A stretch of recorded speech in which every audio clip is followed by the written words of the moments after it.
തെരഞ്ഞെടുപ്പ് ഫലം വന്നതിന് ശേഷം ജയിച്ചു കയറിയ പലരും അവർക്കുണ്ടായ അനുഭവങ്ങൾ ഓർത്ത് നെടുവീർപ്പിടുകയാണ്.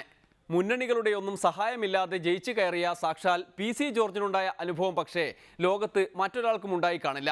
ആബാലവൃദ്ധം ജനങ്ങളും PCക്ക് വോട്ട് ചെയ്യുമെന്ന് നേരത്തെ പ്രഖ്യാപിച്ചിരുന്നു അത്രേ.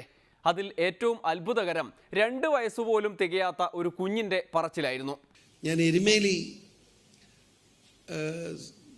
സെൻറ് തോമസ് ചർച്ചിൻ്റെ അവിടെ നിന്ന് ഇറങ്ങുമ്പോൾ അവിടെ ബോളിമൂത്തിൽ കയറി ചെല്ലും ലാസ്റ്റ് മൊമെൻ്റാണ്. ഒരു വാപ്പ കൊച്ചു കയ്യിലിരിപ്പുണ്ട്, 2 വയസ്സില്ല, ഇറങ്ങി വന്നു. അപ്പം ഞാനിങ്ങനെ തോളെ കൈവിട്ടു. വോട്ട് ചെയ്ത് കയറിയുടെ കൊച്ചിനോട് ചോദിച്ചാൽ പറഞ്ഞു, ഒരു കൊച്ചിന് സംസാരിക്കുമെന്ന് എനിക്കില്ല, കുഞ്ഞു കൊച്ചല്ലേ, 2 വയസ്സില്ല. അപ്പം ഞാൻ ചോദിച്ചു, മോനെ ആർക്കാ വോട്ട് ചെയ്ത്? PC ജോർജിനാന്ന്. അത്ഭുതം വിചാരിച്ചു.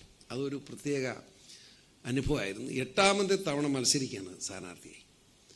ഇന്ന് വരെ ഉണ്ടാകാത്ത ഒരു അനുഭവമാണ് എനിക്ക് ഉണ്ടായിട്ടുള്ളത്.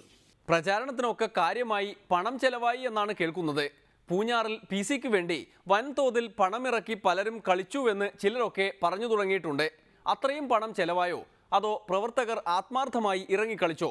ആത്മാർത്ഥമായി പ്രവർത്തിച്ചു. അത് തന്നെയല്ല, നീ ഈ വണ്ടി പിടിച്ചൊക്കെ ഓരോരുത്തർ പിള്ളേർ ചെറുപ്പക്കാരല്ലേ, വരുന്നു, വണ്ടി പിടിക്കുന്നു, പോകുന്നു, അവർ തന്നെ കാശ് കൊടുക്കുന്നു. ചിലയിടത്തൊക്കെ കാശ് കൊടുക്കാണ്ട്. ഇന്നലെ ഒരു 3 ലക്ഷം രൂപയുടെ കണക്കെൻ്റെ കിട്ടി. ഞാൻ പറഞ്ഞിട്ടൊന്നുമല്ല, കാശ് പിള്ളേർ പിടിച്ച് വണ്ടി പിടിച്ച് പോയതാ, കിട്ടിയില്ല എന്നൊരു സങ്കടം പറഞ്ഞു. അപ്പോൾ ഞാൻ ഇന്നലെ സംസാരിച്ചിരിക്കുക, അങ്ങനെ കുറച്ച് കാണും. അല്ലാതെ ഒരു വലിയ സാമ്പത്തിക ബർഡനൊന്നും എനിക്കില്ല. പിന്നെ മറ്റ് നിയോജക മണ്ഡലമായിട്ട് കമ്പയർ ചെയ്യുമ്പോൾ 10-1 ചിലവേ എനിക്കുള്ളൂ, പേടിക്കണ്ട.